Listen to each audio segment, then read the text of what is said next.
Hi, Confetti Hour Squad. Welcome to this episode of the podcast. I am so excited for you to meet this next guest. I feel like all that we talk about is super tangible and really helpful in the world of sales. I am excited to introduce you to Robyn Miranda of Wedgewood Weddings. Robyn's journey in the wedding industry is a blend of passion and professionalism. She started at Wedgewood Weddings as a catering sales manager, orchestrating over 100 weddings annually.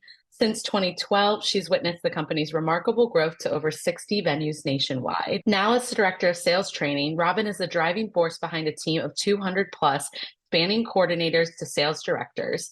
She empowers them with knowledge and skills ranging from coordinating ceremonies to selling weddings successfully. Beyond work, she cherishes family time with her husband, her 5-year-old and 6-month-old, and is currently studying of her second wine certification. She also loves seeing live music and even opted for a band at her own wedding over a DJ. Robyn is going to share why sales isn't scary and how to bring sales skills to the wedding industry. Wedgewood Weddings has such a defined sales process within their company, and we talk about how that can translate to all types of vendors. And she leaves us with some amazing key advice that will help any pro sell better to couples. I love this conversation. I love sales in general. And so I hope you guys take some tidbits away. Of course, we'll finish up with what she wishes other vendors knew and her confetti hour confession. All right, without further ado, please help me welcome Robyn. Hi, Robyn. Hi, hello. Welcome to the Confetti Hour. How are Thank you? you. I'm good. I'm doing great. It's Yeah. actually almost going to be 80 degrees here in Southern California where I'm at Oh today. my gosh. And it's winter. I'm in Boston and it is freezing, so I have never been more jealous of anyone on my podcast. I'm just kidding. It's But that's hot. amazing. Yeah. Yeah. Well, I'm like so honored to have you on. Thank you for, taking the time to like jump on with us. But to kick us off, I just want everyone to get to know you better because I have a lot of pros from all over the world. And even though I'm based in Boston, everyone's kind of getting to know each other. So I guess to start us off, like, how did you get into this industry and what has your background looked like? That's a really fun question. I actually started working in events in college. I was like 17 or 18 years old, and I got a job as an intern for the beach volleyball tour called the Oh, AVP. wow. And so if you Yeah. watch the Olympics and you saw the beach volleyball players on there, they actually had a running tour that they would do and, exhibitions in different cities. And over the summer, I would work for them and help load in, load out. And it was like grunt work. It was really hard and very labor intensive, but Yeah. they kept having me come back. And I just got bit by the event bug. I think like just Yeah. the That excitement of it happens. all and just being in charge of something really cool and being around the athletes was always really fun. And I was kind of in the thick of it when they were, Misty May Trainer and Carrie Walsh won gold medals. And so it was just really fun. And so I definitely knew events was something, it's hard work, but it's very rewarding. And I really enjoyed that. And so Awesome. as I was going through college, I worked for them. And then when I graduated, they didn't really have a full-time thing for me. And so I was like, well, what else could I do? And I've always, my dad was in sales when I was growing up. And I thought, like I could try that too. It was a good way for him to provide for our family. And so I was like, let's do it. So I got a job working for ADP, which is a payroll company. If you've worked anywhere, you probably have seen their little emblem on your paycheck. I've Uh, definitely seen it before. yeah. That's Yep. And so I was an outside salesperson for them, like, 21 years old, out trying to sell payroll to small businesses. And my shtick was I'd go to Costco and I'd get a thing of payday candy bars. And I would go door to door and I'd hand out payday candy bars to business owners and just say, like, hey, let me know if you need help with your payday. And it worked. I mean, it was like oh my gosh, that's actually like brilliant. I just love how clever that marketing is. yeah, I mean it worked and it was okay, but Yeah. I liked sales and I liked the idea of sales because I liked helping people. But obviously my passion and heart was not in payroll. It just wasn't that exciting to sell.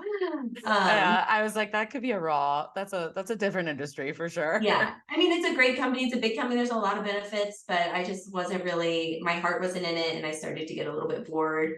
You can only hand out so many payday candy bars, Just like, I'm Yeah. done. So then I started to look at something in events because I knew I liked that and I loved weddings. I've Yeah. always loved weddings. And I've loved the TV shows and, everything in media about weddings. And so I was like, well, it'd be cool if I could do something in weddings and sales. And lo and behold, Wedgewood Weddings was hiring in the area I was in, and I interviewed and I got the job. So I started with Awesome. Wedgewood Weddings. That was 2012. I Oh, started wow. as like a coordinator slash catering sales manager type person at one of our venues. And at the time, Wedgewood Weddings had about like 12 to 15 venues. I'm not quite sure exactly. Yeah. All only in California. And so I started, working. We opened a new venue kind of close by my house. So I opened that venue for them, and I got to experience what it's like transitioning clients to new ownership. And then I became a manager for them, and I was a manager for a few years. And that was a really heavy operations side, scheduling, managing the entire wedding venue is a lot. And I kind of realized that operations wasn't my favorite thing. It is different. It is very Yeah. different. So Yeah. And I yeah. liked coordinating. I liked working with the clients. I liked selling to the clients and helping them solve their problems in that way. But operations was tough for me. So I actually left and dabbled in some other industries. I did recruiting for a while, which is just another form of sales, for aerospace engineers, which was something very different.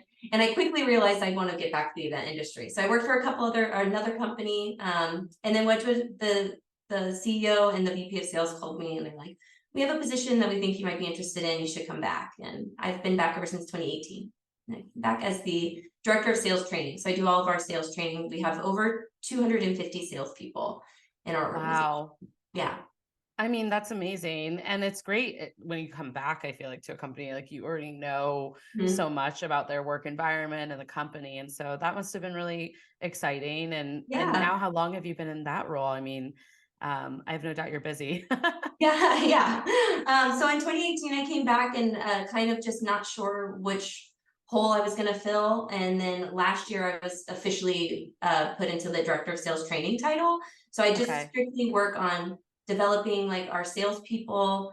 Um, what is our sales process? How is it done well? How can we like sharpen our skills and make our Nice. salespeople more happier, better at their job? More fulfilled. So it's all a lot of things, but it's a lot of traveling because we do have 66 venues nationwide now. Oh, wow. Um, Okay. You're mhm. busy for So we actually sure. just opened a couple in like the Boston area. Yeah. So we're going to be, I travel to each region twice a year to do like sales boot camps. And then we also have some sales meetings we run.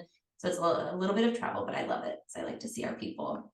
Yeah, that's really exciting too. And I find like what they have you doing for the company is something that like so many large companies miss in our industry. I'm sure in other industries too, but Mhm. like how valuable is it to be able to give sales managers that training? Like I feel like a lot of times they're just thrown into the wild, but it really is a craft and it's a really important like there's so many skills and tools that I feel like need to be developed to be a great sales manager. So what has that been like developing the program and being able to help all these managers? It's so fun. Like I really think I have the best job because I get to touch the Yeah. event still. I still get to kind of be around it, but it just like fills my cup to no end to see like our salespeople grow and develop their skills and become better. And I love getting the emails like, I utilized what you taught me, or I utilized our process, and I got a booking and they're such a fun couple, and their Oh, wedding is going to be so great. And so it's amazing. It's a challenge to get everybody yeah. on board. Like I think the hardest part is when you have multiple regions and you have different people. We're not centrally located. So like how do you Yeah. train somebody who's in Boston on how to do this? We do a lot of Zoom meetings. We do a lot of we have like a Wedgewood Weddings University that every new Oh, that's cute. attend. Yeah. And so I go through different classes and topics that they have to learn about. And Okay. but it's been fun. It's very creative, which I really enjoy about it. Like you really have to get Yeah. creative with how you're gonna do things, and it's Yeah, and fun. make it, I think, adaptable, like you said, to every region or every like Mhm. style that you see, because the West and the East, we do things a little Yeah. differently, which is kind of funny. But no, I can't imagine like a more beneficial position in a company in order for people to see success. Like I worked at a hotel very briefly as a catering sales manager, and I had an amazing director who is my mentor. They didn't have like a set program, but you do go through like sales trainings. Yeah. But I just don't see it a lot for places that aren't a hotel, if that makes Right. sense. So I think it's almost like critical if you're, helping these other, venues, their competitions are those types of hotels that are getting that training. So Right. yeah, And I think there's so much that can be said for even like a small business owner who owns one venue and has like one salesperson to craft some type of sales process. yeah, Because sales sounds scary, but it's really not. It's like yeah, what you probably do already. It's just like giving it a name and making it a skill. And yeah. makes you able to really hone it in and like figure out what works and what doesn't work. And like, yeah, we're a big company and we have the resources to be able to have somebody like me, but you don't need a me to kind of figure it out too. Yeah. Well, I think that leads beautifully into our topic. So you're hired, Robyn, for the podcast too. And often I find a lot of people I have on that, are in sales positions or love sales. I personally like love the sales process. My business partner and I like geek out over like Yes, just creating our SOPs with it I and love it. building it out. Yeah. I just think it's like the first touch point. It's such a connecting tool to us and also figuring out our ideal client, but there's such a joy when you make a connection and through the sales process and it's like, yes, like this Right. was amazing for them too, that experience and us. So anyways, I think it moved us beautifully into the topic. I can't think of anyone better than to help talk about sales skills. And so I'll kind of let you kick it off. I know we're talking about how people can bring sales skills to the wedding industry. And what I like love about this topic is that it can help so many people, whether you're an entrepreneur, you're, working at a large company or a small company. And so I think that the one big thing that I will say, and then I promise I'll let you dive into the process of it all, is that everyone is in sales, like whether Yes. you're not a sales manager. And so if you're listening and you're like, oh, I don't need this episode, I want to challenge you because you do. we're all sales managers in some way, or so we all need these skills. So anyways, thank Yeah, you, Robyn, of for course. being here, and I'll let you kick it off. Yeah, it's funny that you say that too, because I feel like my husband's in the medical industry and he's like, well, Oh, I'm not a salesperson. I'm like, yes, you are. You have to yeah. sell people all day long. Like, I think I have to sell Yeah. things to my 5-year-old all day long. It's like, Oh, I'm sure they're your hardest sell because they exactly. are You very know? hard to influence. Yeah. And I think sales gets like a negative connotation with people Yeah. thinking that like, oh, sales is a dirty word. It's bad. It's tricky. And everybody conjures up this image of like a used car salesman who's like, out to get you. And, Yeah. and I It's think that literally. like, I Yeah. mean, the generation, I'm a millennial, and I think like between millennial Gen Z, like we hate salespeople. We steer away from it so much that now we're buying cars online because we just don't want to talk to so It's it's just literally so true. Like we bought our car because we liked the Tesla app and we didn't have to talk to anyone. exactly, So that's like exactly what made right, our decision. So, but right. yeah, And I but think in our industry too, we like rely heavily on our personalities. We're in this industry because we're outgoing people and we enjoy people. And so we're like, oh, I'm gonna meet with this client and it's gonna be great because I'm fun and I'm nice. And that it works a lot of the time for all of us. And the we're really like I think people can take it a next step is applying your fun, cool personality into some type of sales process. And that's what we teach at Wedgewood Weddings is to just kind of like make here's it a here's a lane to process. run in. Right. Here's a Yes. process. Make it your own and then inject that personality that you have in it. But if you don't have a process, I think you're missing a key factor that could make you even like, one or two more bookings better would be a big game changer. Oh, So for sure. I'm as a wedding planner, I am a very big process driven person. right. I created like a resource set for other planners as like creating a process driven approach.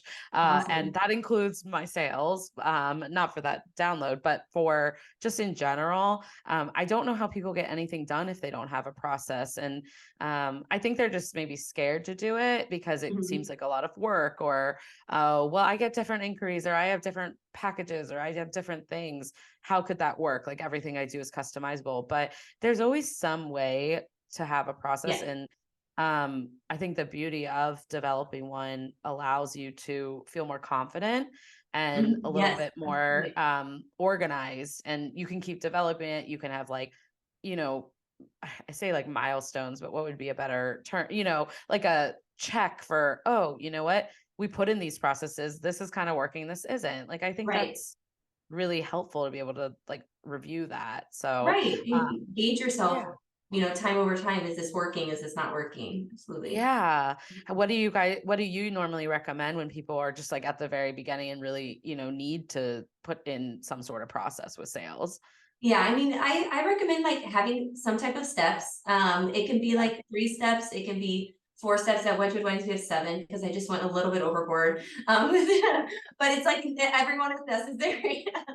But yeah, we have 7 steps, and I think for somebody like smaller or just starting out, I think there's 3 main ones that you can't live without. The first one is like you have to have a really strong opening.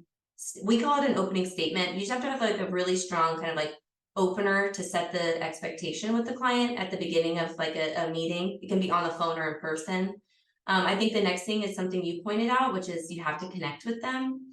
There's got to be a moment where you ask questions and you're interested in them and they start talking to you. And we all know that feeling when you're like, oh, I really like this person, or like this is going really well. When you get that feeling, that means like, okay, you've checked the connection box, you've got there. And then I think the last thing, and people are not going to like it, but I think every sales appointment needs to close. I think you have to close. It's scary, and sometimes people, I think when you talk about closing, again, you get the used car salesman who's like, all right, what's it going to take for you to book with me today, and that's not closing at all. Yeah. But you do have to close every sales appointment in some way. Yeah. I actually like love how simple those 3 steps are. And like for people who are scared to, I guess, add that closing piece, I think you can think about it in a way that people need guidance. Like they don't know Right. what the next step is or what the parameters are. And so really it's guidance. Like you're Mhm. giving them guidance, you are showing you're excited to work with them. How do we make this, how do we move on to the Right. next step? So Right. that's like one of the biggest, I think, important steps not to Yeah. miss. So At Wedgewood Weddings, we teach closing really simply. I tell everybody it's one nice. sentence and then it's maybe 2, depending on the answer. Yeah. So we say first, the first question you have to ask at the end of every appointment is some version of, do you like it? Do you like me? Do you like the venue? Yeah. So, we'll ask things like, can you envision your wedding here with us? Or can you envision me as your photographer? Or does my photography style fit your needs? Or does my coordination package meet what Yeah. you're looking for? And if they say yes, then I'm going to obligate you to ask one more question, which is, are you ready to go forward today? That's it. And then after that, if Yeah. they say no, which at Wedgewood, we've got, I think 87%, not to be specific, 87% of our people say no. Yeah. 13% is our like book on spot average. Mm. So once they say no, which they probably will, it's okay. Yeah. Then you set up a time to follow up with them, and that's it. And then you're like, okay, so let me check in with you in a week then and see how Yeah. your thoughts are. And that's closing. It takes a minute, if that. Yeah. I love it because it feels very like, if you think of the way any process has to have its next final phase, right? Like you've reached that final phase with them. Mhm. So it's going to have 1 or 2 outcomes, but either way, you need to know the answer. And Right. so I think that people need to feel more comfortable being direct and just asking. And the client, I think, appreciates it because they feel cared about too. I Mhm. mean, if you just leave it open ended and then don't follow up, or you're not, you know what I mean? Like Right. they're just kind of like, oh, maybe they didn't care that much about our meeting or our lead or, Right. our inquiry. So, but no, like as planners, I can relate too. I mean, we feel we are the very beginning, just like a venue. So I'm sure you Right. work with your managers on this, and we feel that there's like all this like education that is Oh my happening when gosh. they're finding a planner. There's also hundreds of options. Again, it's like every single pro deals with this in whatever sector Mhm. they're in. But I think like venue and planners, we definitely are at the beginning. So it's even harder in some ways because they're like in sticker shock, or they're like Yes. just like what is happening. It's Mhm. such a fun job that we have. Right. But I think like something that like we try to do, if it helps, add to the combo for people, we just always say like, we are always available to continue the conversation. Like, we want you to feel confident with your decision. We will hold the date for a week, let you kind of review. Please come back Mhm. to us if you have questions. Happy to get on another call, happy to meet. Mhm. And then we follow up on that date if we Right. haven't heard back. I don't think we've ever had an issue with being ghosted ever. And it just like really helps us get their decision in a timely manner. Right. And we put kind of that deadline on like, we will hold your date. Are Mhm. you ready to move forward now? If you aren't, we'll let you kind of think for a few more days. It's a huge decision, but Mhm. I think that they've always followed those steps, which is nice. Whereas before, when we didn't put those in, we Right. were chasing them. It was like, oh, they ghosted us. It's like, no, they didn't ghost us. You just Right. didn't ask. So yeah. Anyways, I love that. I think Right. um it's really helpful across like all types of vendors. So that's awesome. Absolutely. Yeah, Yeah. and I always relate like sales to dating, which is kind of awkward. Ah, that's so So, good. like, I Yes. always related to like closing to like the end of the date. You had a great time, and Yeah. the person drops you off at your doorstep, and then just is like bye and drives away. You're like, wait, like, are we gonna see each other again? Like, are you gonna Yeah. message me? Am I gonna message you? Like, Yeah. what's the next step here? It's like so relatable and true. It's like you have to continue. Do you want to Yeah, continue this conversation? right. Like, is So this gonna go anywhere or no? yeah. Because I can like I no. love that analogy. I feel like it's very relatable too. So Yeah. but no, I love it. Are you so also like as you're, educating on sales with everything, like what are other ways you feel like people can strengthen or elaborate like things in their sales process to help stand out or just make it smooth, I guess, Yeah, because the goal is obviously we want you booking at a higher absolutely. success rate than you were. So Right. yeah. Right. I think the first thing is like we talked about ending it, but I think talking about beginning the sales appointment, Mhm. whether it's on the phone or in person, is huge. And I've been met a lot of vendors for my own wedding. I've also been, vendors would come to my venue and want to be on our vendor list. And I've just shadowed a ton of what we call personal consultations or site tours. And I've noticed one thing that really strengthens every single appointment is a really strong opener. Where I noticed that a lot of people go wrong in like sitting down with a potential client or getting on the phone with them and just letting the client kind of like take over. They have a lot of questions. And so they just start peppering with questions. And if you get somebody like me, if I'm your client, I'm just gonna like take control. If somebody doesn't, I'm going to. So it's like I'm just like, Oh, okay, this is what I yeah. need. This is what I want to know. Or do you have my date? Do you Yeah. have my price? And so we teach what we call an opening statement. And we don't only opening statement sales appointments, we also opening statement planning appointments, final meetings, rehearsals. And it's pretty much just a way to set the expectation and set the tone with the client and kind of set the agenda of like, okay, here's who I am, here's what my job is, here's what I'm gonna do, and this is the order we're gonna go in, and this is what you can expect. And it kind of, if you have a me client in front of you who wants to take control, I just like I'm like, okay, great, I agree with you. Yeah. And it kind of puts Yeah. me in the back seat, you in the driver's seat. And then if you have somebody who's Yeah. really nervous or anxious at this appointment, which a lot, like you said, a lot of our clients have know nothing about weddings and they come in very like nervous and Yeah. scared. It just immediately like I shadow enough appointments where I can see like the nervous client just like relax. Once you've given this like full on like this is what's going to happen at this meeting, they just know what to expect and they're like okay and they can breathe. So we just give our salespeople bullet points of like, this is how you should craft a statement like this. And some of those bullet points are like, welcome, thank you for coming. Obviously, we're doing a venue tour that day. So it's like, if I'm doing a sales appointment, welcome, thanks for coming. I'm going to start by asking you a lot of questions. Feel free to ask me any questions along the way. We're going to take a tour. We're going to look at packages. I'm going to give you some proposals. We can print out as many as you want. So you can make as many changes as you want. And then, by the end, if everything looks good, you can book today, or we can have you, we can follow up with you in a few weeks. You can tell me what works best for you. How does that sound? And then the second you say, how does that sound? And they say, yeah, it sounds good. You're gaining agreement and you're off. And then that rest of that appointment just runs so much more smooth because everybody knows what's happening. There's no questions.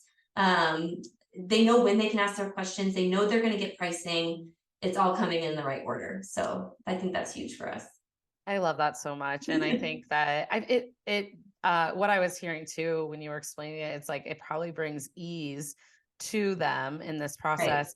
And it serves both types, the type A and the more relaxed client, right? Right. Like the type A client's like, oh, great, I can follow this process and I know what to do. They're like rushing to the finish line, ready to check it all off, which is me. It sounds like us. So that's fine too. Or someone who isn't like that, but they're like, okay, I feel less overwhelmed now because I kind of know what we're doing here and what we should be doing. And, it's so funny because I relate so much of this to the whole entire from start to finish with a client, not just like, I feel like you're probably going to mention this at some point, but like your sales process doesn't end when the contract books. Oh yeah. Yeah, we have legacy clients. Like this is like a forever, so many skills that can help you from start to finish with a client and continuing that relationship. But what you were saying about kind of that opening statement, we actually wrote an opening statement too in our SOPs, and it's just helped my business partner and I figure out who's talking when. Oh And yeah. we just sound so much more confident. And like I feel like it's just less awkward, I think, when we're on a sales call with our clients or meeting them in person. They can just see that we really divide and conquer and that we kind of have a process and that, they're in good hands, right? Like you Right. got here, here's how this consultation is going to go. Here's, what we're going to cover. Does that sound good to you? If there's anything else that you want to add to the agenda. Right. But I just love the organization piece to it. And I think people really appreciate that. I think it is a huge reason why they would choose to go with you and not someone else too. Right. Yeah. It gives it like and I've shadowed other venues or I've shopped other venues. I've worked at other venues, and when this doesn't happen, the appointment just kind of goes awry. And I think Yeah. it's true for non-sales appointments too. Like we do planning meetings. We do like at 6 or 4 months, they come in and have like a planning meeting with each venue. And so we train on that as well, and like what questions to ask. And, we have a whole process, but the first thing we have them do is an opening statement. And we all know those clients who like come in and want to spend 3 hours with you. Like, I'd love to spend 3 hours with you, but on my calendar, I'm busy. So, part of our opening statement for a planning meeting is like, we're so excited to see you again. I'm here to answer any of your questions. I've set aside an hour and a half for our meeting today. And you're kind of just like setting that expectation up front. So later on, when you have your chatty bride and groom and that want to talk, you're like, oh, we're almost up against our time. We have an hour and a half today. So you're just kind of like, it just makes everything easier. As opposed to having to cut somebody off and be like, I'm so sorry, but we only scheduled an hour and a half for you. And then they're like, oh wait, so we're not even done yet, so Right. it just makes it a lot easier. And on all, even coordinating a rehearsal, we teach all of our coordinators to do an opening statement at the beginning of the rehearsal to the whole family. This is how it's going to go down. This is who I am. This is what we're going to do. This is how we're going to rehearse. And it just makes every appointment better. Oh yeah. I mean, I cannot like agree more about and like emphasize the importance of setting expectations, and the prime time to do it is during the sales process. Yes. So Yes. like from the very beginning, like we and I really do think that the clients value it, like we've talked about. And Right. so but like it's funny how I have a lot of mentees that struggle with this, and I've struggled with it myself. And Oh, absolutely. yeah, it's so hard. And I think it's kind of just growing your confidence in being a strong, professional. At the end of the day, that is like, this is our job. I understand that the weddings are fun and that these Right. couples are fun. I mean, I love bonding with them. But you have to be a business, or you have to be in that professional mindset, or else you're going to go crazy, Yes. with your own time. Like if you're just letting appointments go away for 3 hours, Right. yeah. It's Or like, exhausting. yeah. And it's like, it's all just us having the common, ground that we're all on the same page. So I love giving the notice like this, we have an hour set aside for Yeah. this appointment. We also started doing that because we were noticing they could go on and on with consultation calls. And I guess the hard thing is like, we think we're trying on them as much as they're trying us on to see if we'll Absolutely. be a good fit. And sometimes we know within 5 minutes that this isn't the Yeah. right fit. And so that like 30 minutes or hour like timeline, this is really introductory for us to get to know each other. And then when they are very seriously considering us, like we we can feel that and we will Right. add more to the timeline, like on our end. Absolutely. Yeah. Yeah. And Or, we'll if ask if we're they doing, had the time to go over, Mhm. so, but just like Yeah. being conscious of both their fit and if it, yeah. So it might be a Yeah. little different for venues and things like that. Cause I doubt like someone would come to a venue and do a tour if they weren't at least quite interested, Yeah. I mean, I always ish. I tell don't our know. clients, like, if they're in front of you, they're interested because they've done Yeah. research. Like at this point, all of the couples that Yeah. we have in front of us, they're really good on the computer and they've probably found things you don't even know are out there on the internet about your venue or your Oh my gosh, I can they're find diggers. everything.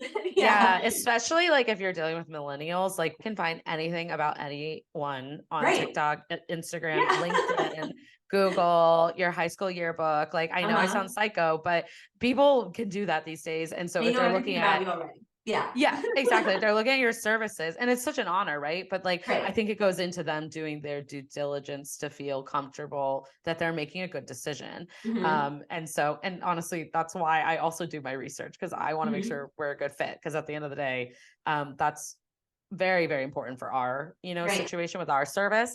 But anyways, where I was going, where I was going with this, but I think that like, you still shouldn't just drop it. Like if you know that this isn't maybe the perfect fit for them, I always still finish out the sales process and Absolutely.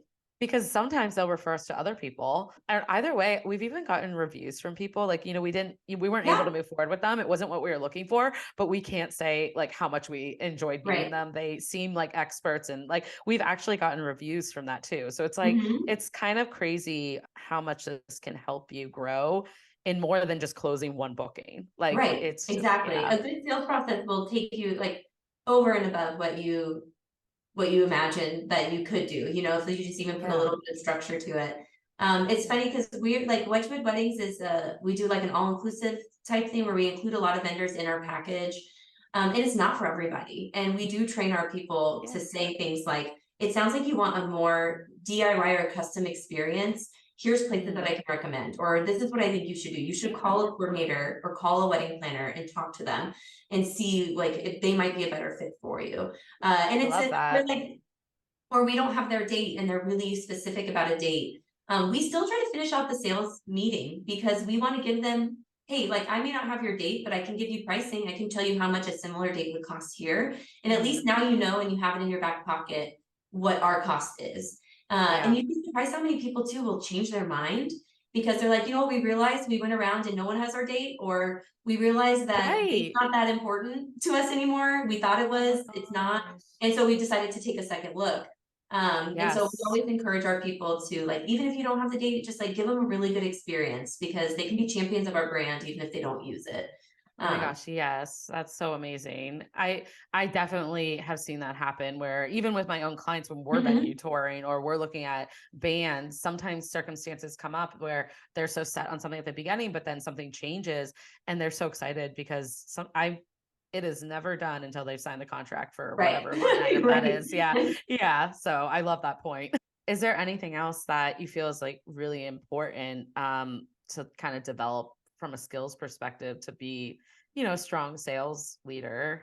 Yeah. I think the last thing that you have to do, well, to be a strong sales leader, I think is to love your people and want them to grow and just invest the time and energy into them. When I was a manager and I had, one or two salespeople, I think my biggest team was a team of 5 at one point of salespeople. And we had a sales meeting once a week and we would talk about, what appointments did you have? Like kind of like your hot lead list. What can we do to call, like how is the follow-up process going? Just investing in yourself, investing in the people that work with you, and creating some type of process is really what's going to take you from, you know, 1 or 2 bookings a month to many, many more. I mean, at Wedgewood Weddings, our venues will sell, 6, 7 weddings a week at a lot of our venues. And we've got weddings Friday, Saturday, Sunday, Thursdays, Mondays. I mean, it's just crazy. And when we started out doing site tours and it was like, give them a tour, show them around. We didn't have a process. And then the owner, it's a family owned business. So they realized really quickly that sales process is what made the difference. And that's really what grew us. to be where we are now, I guess. Yeah, no, I Yeah. think that's amazing. And a lot of, what you've suggested and said too, I think there's been this touch of like, there's this level of like educating the client too. But Oh also yeah. it sounds like the team, like throughout the process and staying connected as a team through the sales, Hmm. like I think it's just so important. We often get a lot of clients who feel shocked after they book a venue Yeah. or after they book a vendor and they feel a little bit like, well, why wasn't like, I didn't realize that, or I didn't know Hmm. those fees happened, or, um, there's this lack of education, I think, across budgets in general Oh and how yeah. that affects. And I can recognize that sometimes people just don't want to talk about things they aren't an expert in. And I do appreciate Hmm. that.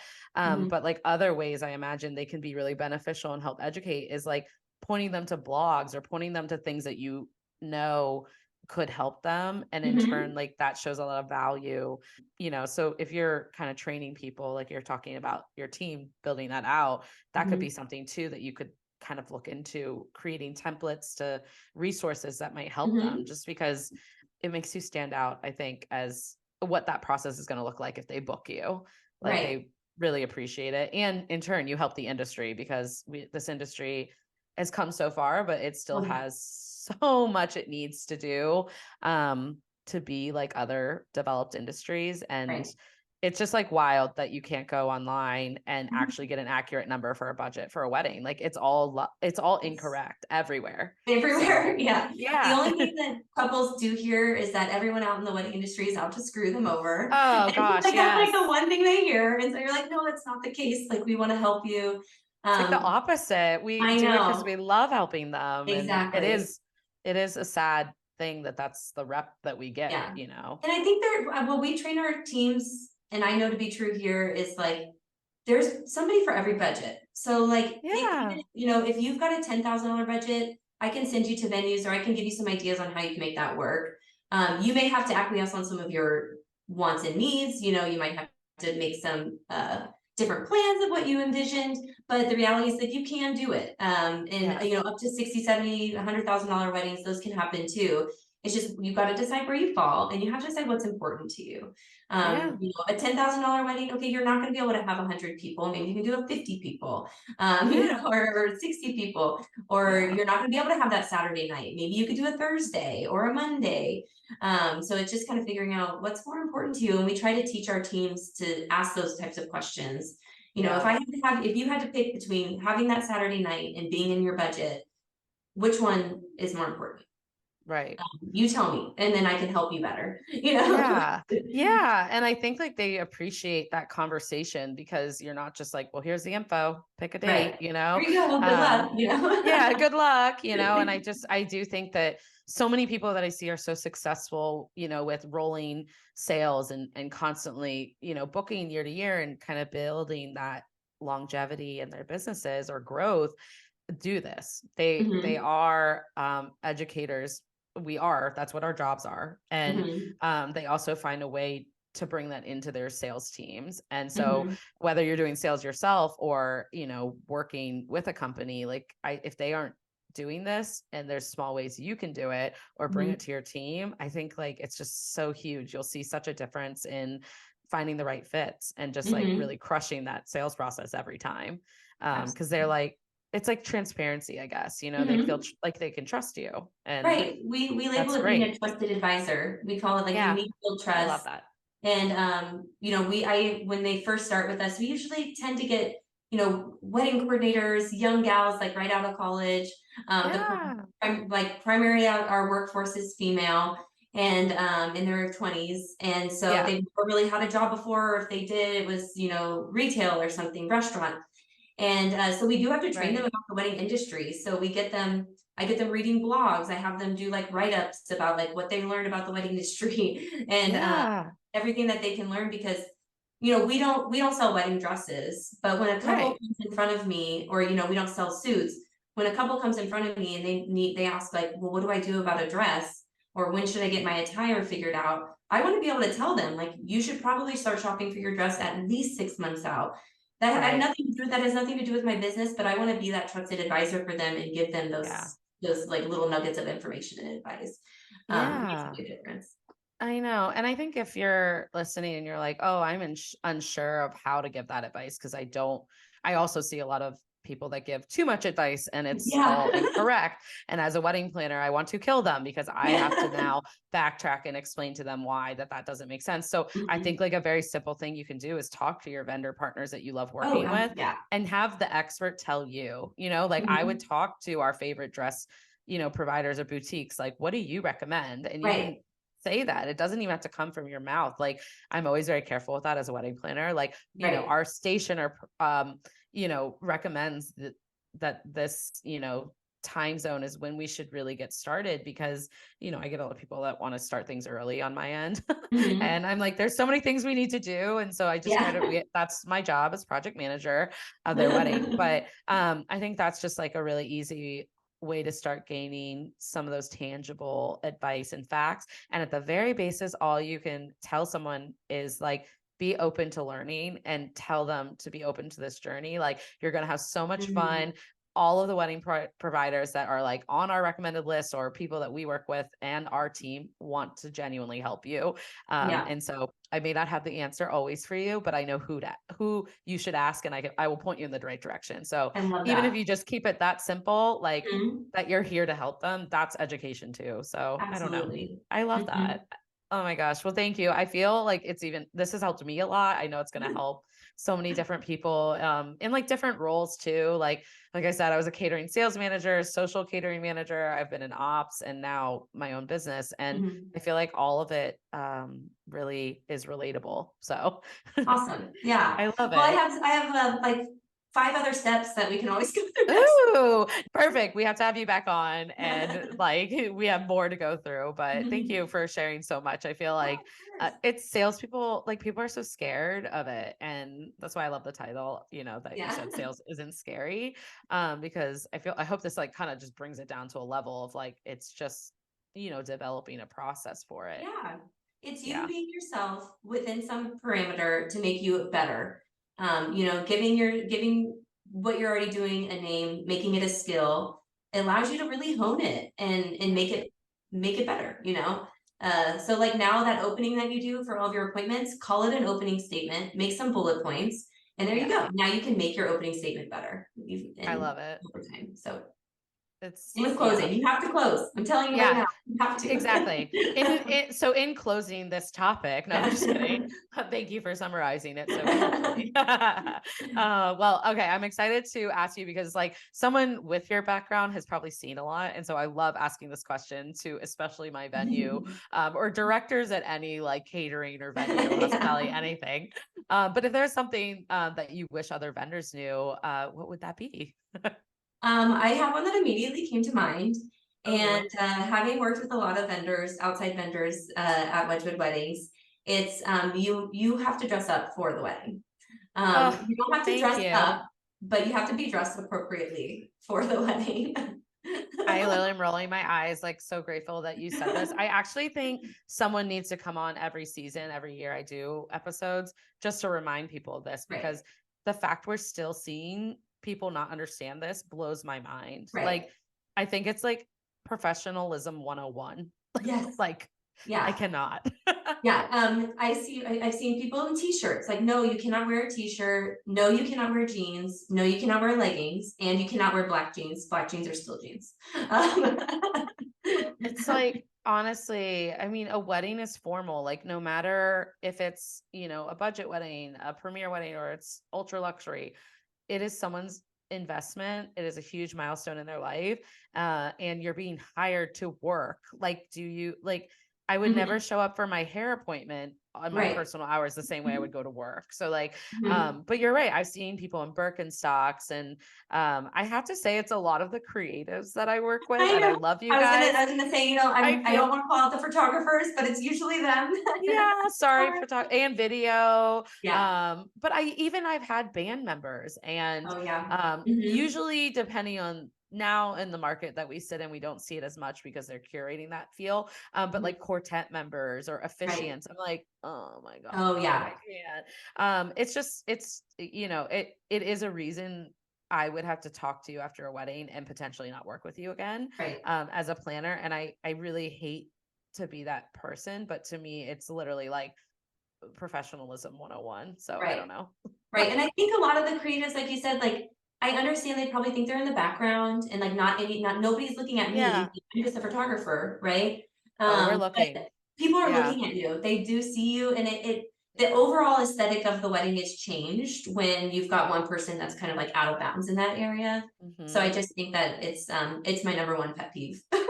Yeah. No, Like I that. am like I toy so much. Like I guess I should say I teeter between proper etiquette, right? Like I am a wedding planner, so I like Mhm. love Emily Post. I love etiquette. Right.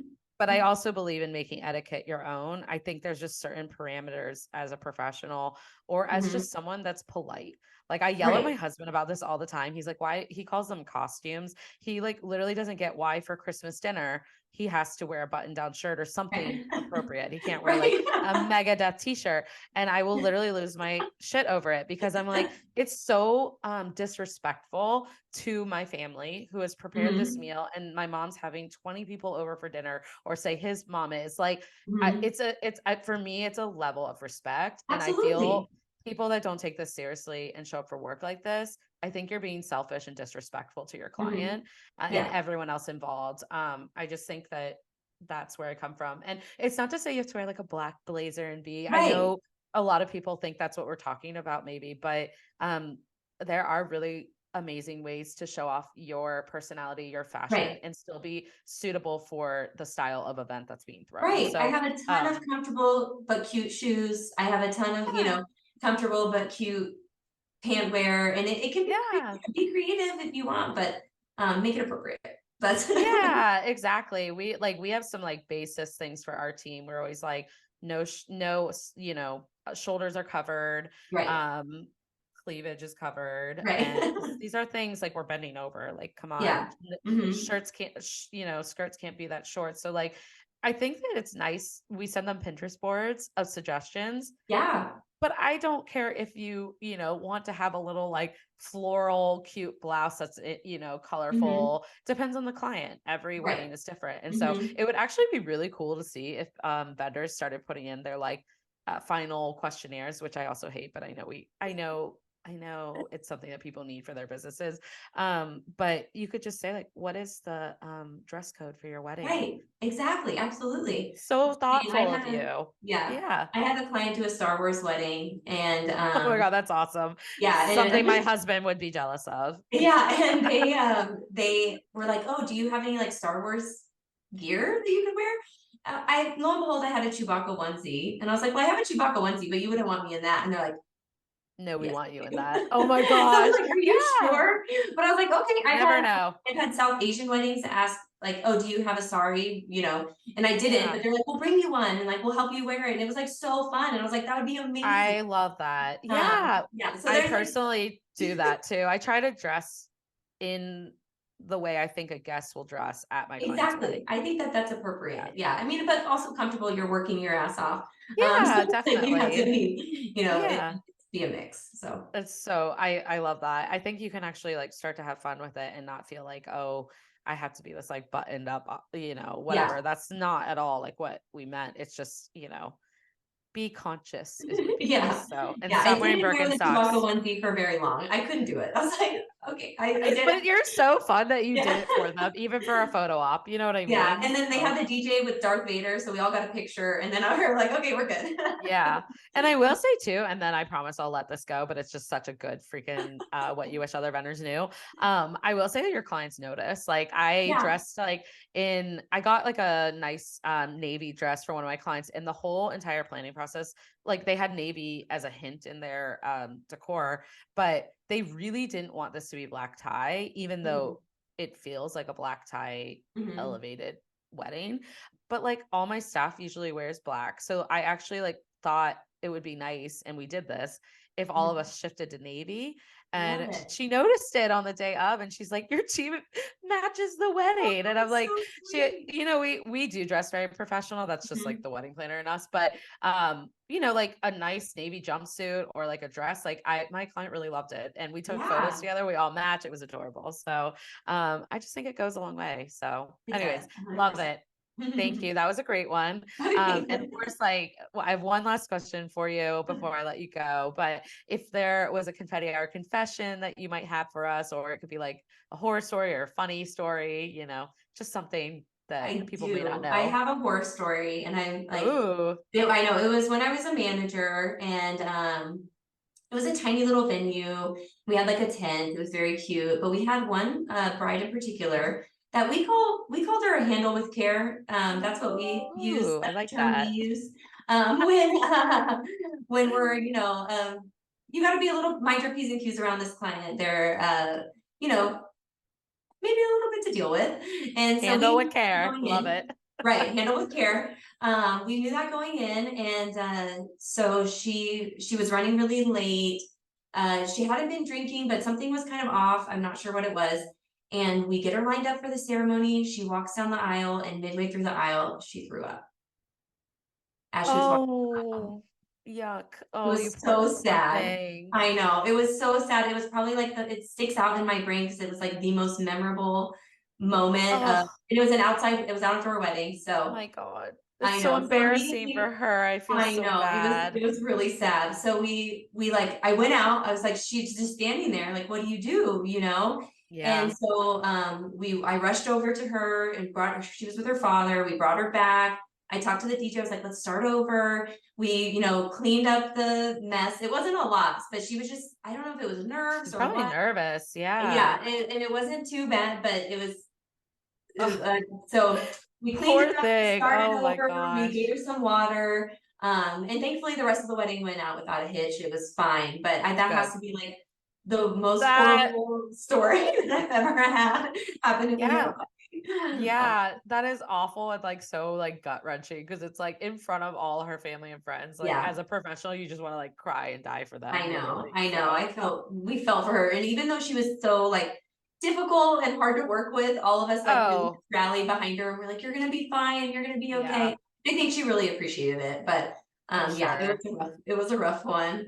Oh, I'll never forget it for sure. That was oh, that's definitely memorable. And like I mean, I've cleaned up my fair share of puking at weddings, but yeah, never that severe, like down the aisle. Like that's awful, yeah. truly. So well, that was a good one. I mean, I feel guilty saying that, but like it is I one of know, those I know. I jaw-dropping mean, stories. horror story, that's a horror story. I happened to like It mow a is. lawn. I did have to mow a lawn once, which is That's a good confession too. Oh, I mean, literally, I always joke that I could write a coffee book, like I table know, I think something. so. Yeah, I think we should get I think together, like that get would some be stories fun. together and just put it all in a Yeah. book. That would be funny. I was like, maybe I'll transcribe like all my episodes and make one. Like, I think that would be hilarious as Yeah, well. So, it would be oh, funny. well, that's so, thank you for sharing. I feel like maybe we'll hear other people that are like, that's happened to me. I hope not though. Yeah, I So, wonder. I'm curious. yeah. The Oh my photographer God. was taking photos and he actually snapped a picture like right before it happened because he was trying to capture the moment. Of And course. the Yeah. dad, thank God for the dad, because she had a very like ball gown dress, and he actually pushed the dress back. So her Oh, dress was untouched. And I was like, Dad, way to go. Like oh, you saved wow. her Oh my dress so gosh. she could continue Go on in her dress dad. the rest of the night. Yeah. Yeah. So I was like, that Yeah. was impressive. And he had Thank goodness. in the moment, just pushed it back. So Well, she'll have a story for the rest of her life, that's for yes. sure. So Yes. Hopefully now she can laugh about it. I hope. I I don't hope so. I'm know. sure because the wedding went great the rest of the day, I'm sure she was able to like laugh it off, Yeah. hopefully. So, Yeah. well, as I officially bring our episode to the end, I just want to ask, what do you have coming up for the future that you're excited for? And, and what does Wedgewood have coming up? I'm sure it's going to be Yeah. another busy year. We're heading into It is. 2024. Yeah, we've got already on our list like 6 to 10 venues that we plan on working with next year and bringing on to our Wedgewood Weddings list of team Wow. venues. So that's really exciting. That's always a lot of work. We have a full team of people who just go out and open our venues now, Oh, which is so wow. crazy to think of how much it's grown from the mom and pop. We started with one venue in Ventura, and 36 years later, it took a while to get here, but yeah, it's Yeah. No, but I so. mean, that's pretty amazing because there's so many people that want to start venues and they just have no idea how Mhm. to. And so, I think it's just really, really cool. Like that the Yeah. company's developed that much, you know? Yeah, and So the family still owns it. I mean, they're still I heavily know. involved, and so it's really cool to see their success and like be a part of that. And they're great Yeah. people. It's like a big Nice. family, so you can't seeing it grow is just awesome. Yeah. Yeah, we're going to be working on that. That's a lot. I'm also, since I'm in training, I'm doing our learning management system. Just got a big upgrade. Where Ooh, people can log on and do login virtual training. So I'm developing that right now, which has been really fun. that is Uh, fun. I love that yeah, stuff. yeah. Processes. I love it. Exactly. Yeah. You can give me a checklist. Give me a checklist. I love it. I'm like So geeky. Yeah. I'm like, oh my yeah. gosh, it's amazing. Yeah, it's been fun. And designing the training material is something like I've never done before, working with some different computer programs I've never done. So it's definitely keeping me busy. So I'm excited about that. That's great. Oh, Yeah. well, I really cannot thank you enough for coming on the show. I've like loved this conversation so Well, much. And it's been really fun.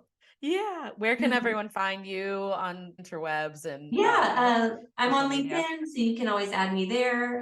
Robyn Miranda. I'm on Instagram at Robyn Stephanie. I only have one, it's my private one. So feel free to Yeah. add me. I have a little 7-month-old baby and a 5-year-old. That's Oh, pretty much all you see on there. that's um, adorable. And I love yeah. that. And where can everyone find Wedgewood Weddings online? WedgewoodWeddings.com is our website, and then at Wedgewood Weddings on Instagram. Or probably opening if you live near a major city, we'll probably be coming to you pretty soon. Awesome. Well, when you're back in Boston, we'll have to go to lunch and Yes, I'm actually going to be there in March, so oh, I'll shoot you an perfect. email. I'll see you soon then. I Okay. can't wait. Yeah. Thank you so much again, Of Robyn. And course. I'll link all this down below so everyone can find you. But yeah, I really appreciate all your, words of wisdom and knowledge on the subject because I know it will just like help a bunch of people. So Okay, I hope so. Yeah, and I'm always yeah. available to be a resource to anybody that needs help. So Awesome. Well, I'm gonna have to have you back because we have like 5 or 4 more yeah, 5 more steps, right? steps to So go through. 5 more steps to go through. So yeah, perfect. Awesome. Thank you again. Of course, thanks.